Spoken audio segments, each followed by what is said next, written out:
Ladies and gentlemen, boys and girls, children of all ages, welcome back to Go Giants episode 16. I'm your host, Mr. Mini Guy. This is going to be the Redskins post-game video 2. Once again, the Giants end up beating the Redskins. And it's crazy to think about at this point because it kind of just seems like that the Giants have the Redskins number, kind of like the Eagles have the Giants number. The Redskins have the Eagles number, and Dallas is just Dallas. But I'm getting off topic. Once again, this is another dual upload, literally right before the Eagles game, which I'll also make a preview of, but nobody's going to watch because I waited too late to make it.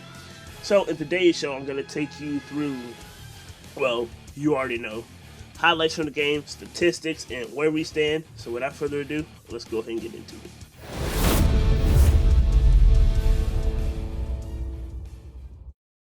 In the first quarter, the Giants kick a 38-yard field goal, which they make, making the score 3-0 Giants.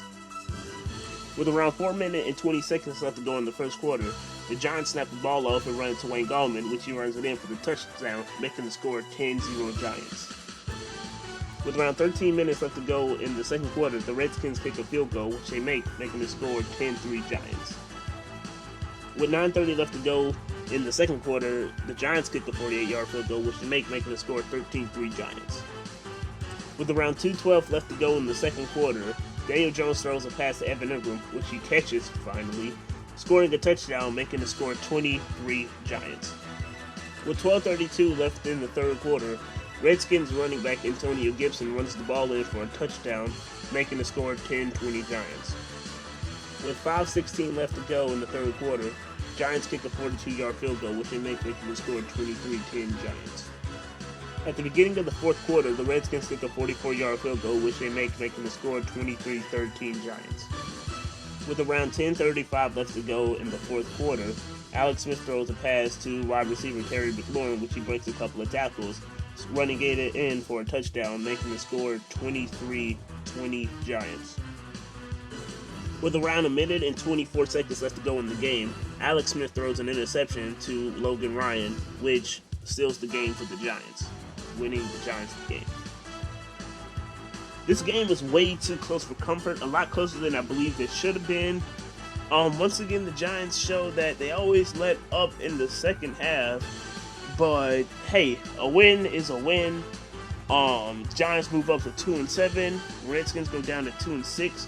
It's crazy to believe that even though the Giants are last in the NFC East, if they win this next game against the Eagles, they can actually be tied for first.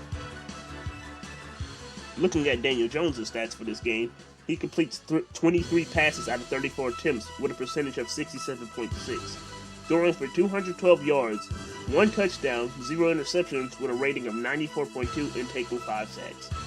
Honestly, this is probably Daniel Jones' most underrated game, in my personal opinion, because, yeah, even though it is a really, really good game, I think that people aren't talking about how he got sacked a whopping 5 times and didn't turn the ball over once, especially that one hit, I believe, in the fourth quarter.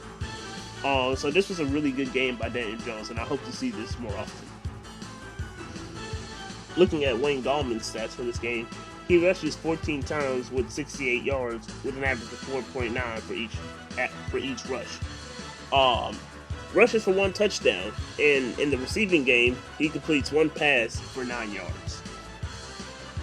And now I have to talk about the Giants' newest receiver, Austin Mack, who was called up from the practice squad a couple of weeks ago.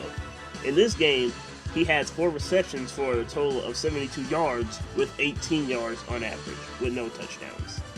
Pretty good game. He's been playing good so far. I hope he can keep this up. Maybe he could be the second. Well, not Darius Slayton's the second. Hopefully he will be a solid third receiver. Looking at the standings for the NFC East, in first place are the Philadelphia Eagles with a 3-4-1 record, where they'll travel to MetLife Stadium. In second place are the Redskins with a 2-6 record, where they will travel on the road to Detroit to play against the Lions. Third place with a 2-7 record, Cowboys. The Cowboys don't play anybody as they have a bye week. And in fourth place, the New York Giants, where they'll stay at home to play against the Eagles. Yes, you guys guessed it, it's probably another dual upload again. After this, I'm instantly going to upload the Eagles preview. I'm cutting it really close. Right now, it is 11 o'clock, and the Eagles game starts in an hour, and I haven't even started recording everything for it. It takes such a long time to make these videos. So I'm probably going to cut this out really short because I'm trying to spare every single minute as possible. Eagles preview, Giants get the win. Go Giants, outro done.